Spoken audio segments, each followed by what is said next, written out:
कभी कभी अपराधी इतने शातिर तरीके से अपने काम को अंजाम देता है कि उस केस को सॉल्व करने में पुलिस के भी पसीने छूट जाते हैं। आज की कहानी में भी सेम कुछ ऐसी होता है। पुलिस के सामने एक ऐसा केस आ जाता है जिसको सॉल्व करना लगभग नामुमकिन हो जाता है। तभी इस केस में हल्की सी एक रोशनी दिखाई देती है और मात्र इस हल्की सी एक रोशनी की वजह से इस केस का खुलासा हो जाता है। लेकिन पुलिस जब इस केस का खुलासा करती है तो एक ऐसा सच्चाई सामने निकल कर आता है जिसे सुनने के बाद किसी को भी अपने कानों पर यकीन ही नहीं होता है। नमस्कार, आदाब, मैं हशमुद्दीन और आप देख रहे हैं सफ़र क्राइम तक। आज की जो सच्ची घटना मैं आपको सुनाने वाला हूं, दरअसल ये घटना है उत्तराखंड प्रदेश की राजधानी देहरादून की।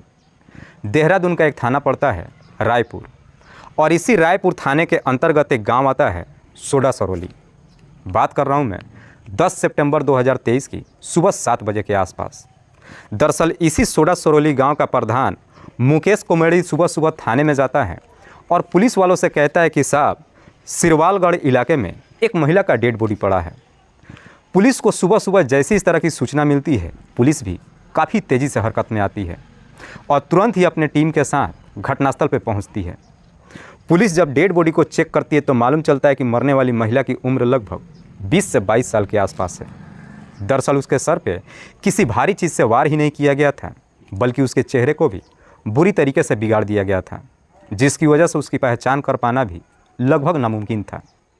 उसके दोनों ही हाथों में एक सोने और चांदी का अंगूठी भी था, जिसे देख करके साफ अंदाज़ा लगाया जा रहा था कि इस महिला की हत्या तो लूट के इरादे से बिल्कुल नहीं की गई है।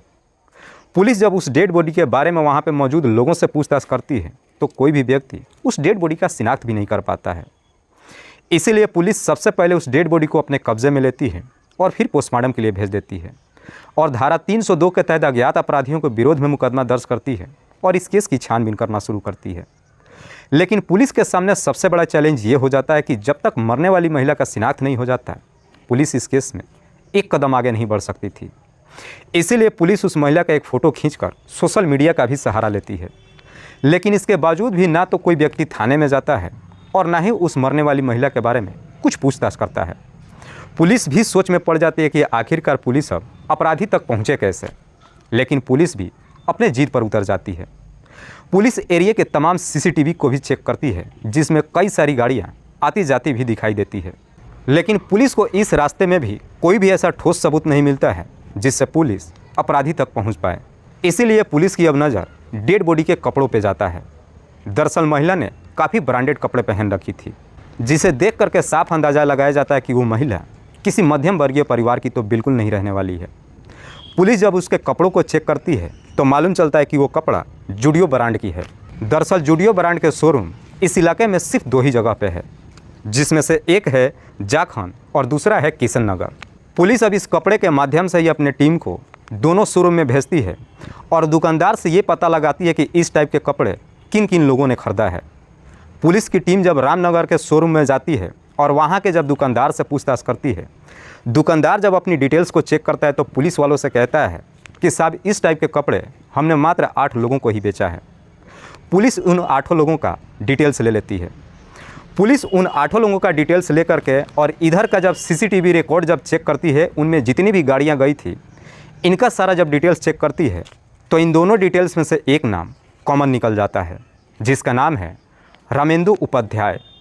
रामेंदु, जिसकी उम्र है लगभग 39 साल, जो एक लेफ्टिनेंट कर्नल है।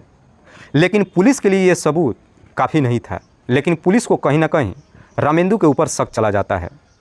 पुलिस को जैसे ही मालूम चलता है कि रामेंदु लेफ्टिनेंट कर्नल है, पुलिस अब कैसे भी करके रामेंदु का मोबाइल नंबर हासिल कर लेती है और फिर उसके मोबाइल नंबर से कॉल डिटेल्स निकालती है। पुलिस जब कॉल डिटेल्स को चेक करती है तो मालूम चलता है कि उसमें एक ऐसा नंबर है जिस पर रामेंदु पिछले कई महीनों से लगातार बातचीत करते आ रहा था।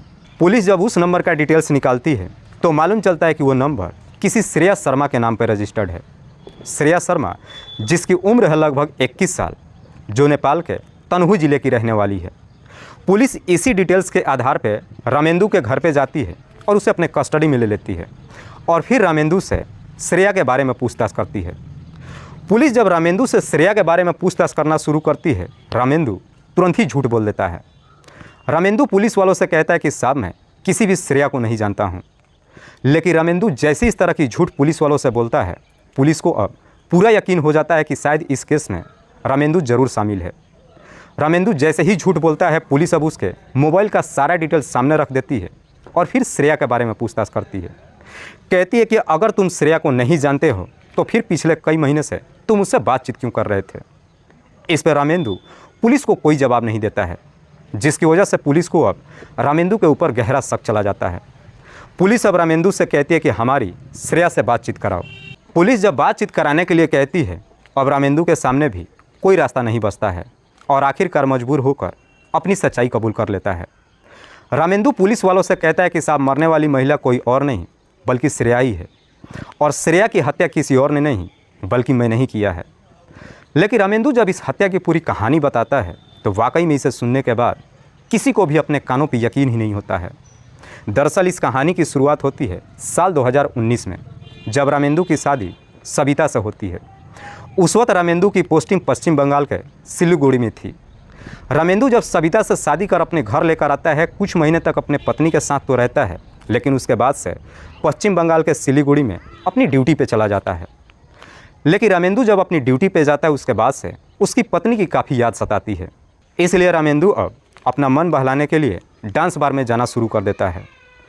एक दिन सिलीगुड़ी के ही जब एक डांस बार में जाता है तो वहीं पर रामेंदु की मुलाकात श्रेया से होती है। उस वक्त श्रेया की उम्र मात्र 19 साल के आसपास थी, जो देखने में बेहद ही खूबसूरत। रामेंदु जब पहली बार श्रेया को देखता है तो उसकी खूबसूरती देख पहली नज़र में उसे अपना दिल दे बैठता है। उसके बाद से अब श्रेया के नज़दीक पहुंचने के लिए उसके ऊपर ढेरों सारे पैसे ही नहीं लुटाता है, बल्कि श्रेया से अपनी सारी सच्चाई भी बता देता है। इधर श्रेया को जब मालूम चलता है कि रामेंदु एक लेफ्टिनेंट कर्नल है, श्रेया को भी रामेंदु पसंद आ जाता है। उसके बाद से रामेंदु और श्रेया के बीच में दोस्ती नहीं होती है, बल्कि दोनों के बीच में प्रेम प्रसंग शुरू हो जाता है। दोनों के बीच में जब प्रेम प्रसंग शुरू होता है, दोनों पति पत्नी के जैसे ही लिविंग रिलेशनशिप में रहने लगते हैं, जिसकी वजह से रामेंदु का भी बेहतर तरीके से समय गुजरना शुरू हो जाता है। पर जैसे ही 2 साल का समय गुजरता है, साल 2022 में रामेंदु की ट्रांसफ़र उत्तराखंड के देहरादून में हो जाता है।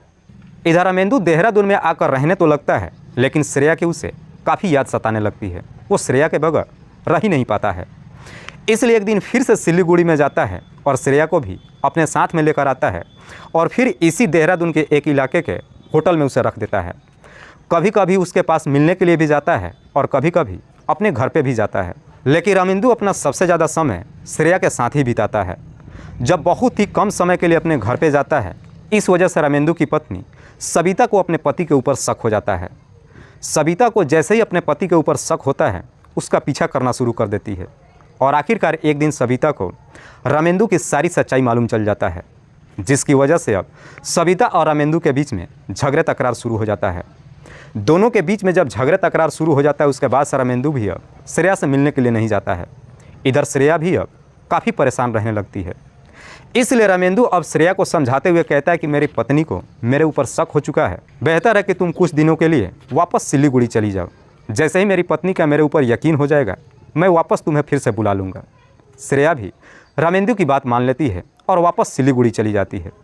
पर जैसे ही 2-4 महीने का समय गुजर जाता है, इधर सविता को भी जब अपने पति पे यकीन हो जाता है, रामेंदु फिर से सिलीगुड़ी में जाता है और श्रेया को वापस लेकर आता है और ला करके उसे एक दूर होटल में रखता है। लेकिन इस बार जब श्रेया के साथ रहना शुरू करता है, उसकी पत्नी को कभी मालूम ही नहीं चलता है। पर जैसे ही 1 साल का समय गुजरता है, एक दिन फिर से सविता को मालूम चल जाता है कि उसका पति का अभी भी श्रेया के साथ में अफेयर चल रहा है। जैसे ही सविता को सच्चाई मालूम चलता है, 2 सितंबर 2023 को श्रेया से मिलने के लिए उसके फ्लैट पे चली जाती है और जा करके जब श्रेया से मुलाकात करती है, दोनों के बीच में काफ़ी झगड़े तकरार शुरू होता है। दोनों के बीच में जब झगड़े तकरार शुरू होता है, श्रेया भी सविता के ऊपर टूट पड़ती है।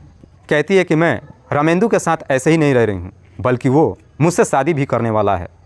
शादी की बात जैसे ही कहती है, इस बात पे सविता एकदम से भड़क जाती है और अपने पति के ऊपर सारा गुस्सा निकाल देती है। इधर रामेंदु इस कदर से जाल में फंस चुका था कि उसे आगे का अब कोई रास्ता भी नहीं दिखाई दे रहा था। दरअसल रामेंदु श्रेया के बगैर रह भी नहीं पाता था। लेकिन जैसे ही उसकी पत्नी को सच्चाई मालूम चल जाता है, रामेंदु जा कर के श्रेया से मुलाकात करता है। लेकिन अब जा कर के जब श्रेया से मुलाकात करता है तो श्रेया भी अब रामेंदु के ऊपर शादी करने का दबाव डालने लगती है। कहती है कि पिछले 3 सालों से मैं तुम्हारे साथ रह रही हूँ और मैं कब तक तुम्हारी रखेल बनकर रहेंगी। शादी करने का जब दबाव डालना शुरू करती है और रामेंदु भी एकदम से परेशान हो जाता है। लेकिन श्रेया जब उसकी पत्नी को धमकी देती है और साथ ही साथ रामेंदु को भी जब धमकी देना शुरू कर देती है, रामेंदु उसी दिन ही सोच लेता है कि अब वो श्रेया के साथ क्या करेगा। दरअसल उसी दिन ही रामेंदु श्रेया को इस दुनिया से हटाने की तय कर देता है और फिर श्रेया को इस दुनिया से हटाने के लिए एक ऐसा षड्यंत्र बनाता है जिससे वो कभी पकड़ा भी ना जाए। 4 सितंबर 2023 को श्रेया को लेकर रामनगर के शोरूम में जाकर कपड़े खरीदवाता है और श्रेया के साथ बड़े प्यार से रहने लगता है। श्रेया भी जब रामेंदु के ऊपर भरोसा कर लेती है, 9 सितंबर 2023 को श्रेया को लेकर एक होटल में दारू पीने के लिए जाता है। रात्रि के वक्त दोनों जब जाकर के होटल में शराब पीते हैं, रामेंदु अपने षड्यंत्र के तहत श्रेया को काफ़ी मात्रा में शराब पिलाता है। रात्रि के जैसे ही 10 बज जाता है, रामेंदु श्रेया से कहता है कि चलो हम एक लॉन्ग ड्राइव पे चलते हैं। श्रेया भी रामेंदु की बात मान लेती है। उसके बाद से जब दोनों गाड़ी में बैठते हैं, रामेंदु शहर के जहाँ तहाँ कोनों में अपने गाड़ी को घुमाता है और समय पास करने लगता है। घूमते घूमते आखिरकार रात्रि के लगभग 1:30 बज जाता है। तब तक वो सिरवालगढ़ इलाके में पहुंच जाता है। लेकिन रात्रि के वक्त श्रेया को जब गाड़ी में लेकर के घुमा रहा था, श्रेया गाड़ी में ही रामेंदु के साथ में संबंध बनाने की बात करने लगती है। श्रेया जब अपने जीत पर उतर जाती है, तब तक रामेंदु अपनी गाड़ी को लेकर सिरवालगढ़ इलाके में पहुंच जाता है। कहता है कि चलो एक सुनसान जगह पर गाड़ी को रोकते हैं और फिर अपना काम करते हैं। गाड़ी को रोड के किनारे एक सुनसान जगह पर जाकर रोक देता है। इधर श्रेया जैसे ही अपने गाड़ी से बाहर निकलती है, रामेंदु अपने ही गाड़ी से एक भारी हथौड़ा निकाल कर लाता है और श्रेया के सर पे काफ़ी ज़ोर से वार कर देता है, जिसकी वजह से श्रेया की घटनास्थल पे ही मौत हो जाती है। उसके बाद से रामेंदु श्रेया के चेहरे को भी बुरी तरीके से बिगाड़ देता है और फिर श्रेया की डेड बॉडी को वहीं पे छोड़कर अपनी गाड़ी से सीधे अपने घर पे जाता है और अपनी पत्नी से कहता है कि मैंने श्रेया को वापस सिलीगुड़ी भेज दिया है। वाकई में रामेंदु जब ये पूरी कहानी पुलिस वालों को बताता है, पुलिस रामेंदु के ही तहरीर पर उसे अपने कस्टडी में ले लेती है। अगले दिन उसे जिला अदालत में पेश करती है, जहां से उसे जेल भेज दिया जाता है। दोस्तों, इस पूरी घटना के बारे में आप क्या सोचते हैं? आप अपनी राय हमें कमेंट बॉक्स में ज़रूर दीजिएगा। तब तक के लिए जय हिंद, जय भारत।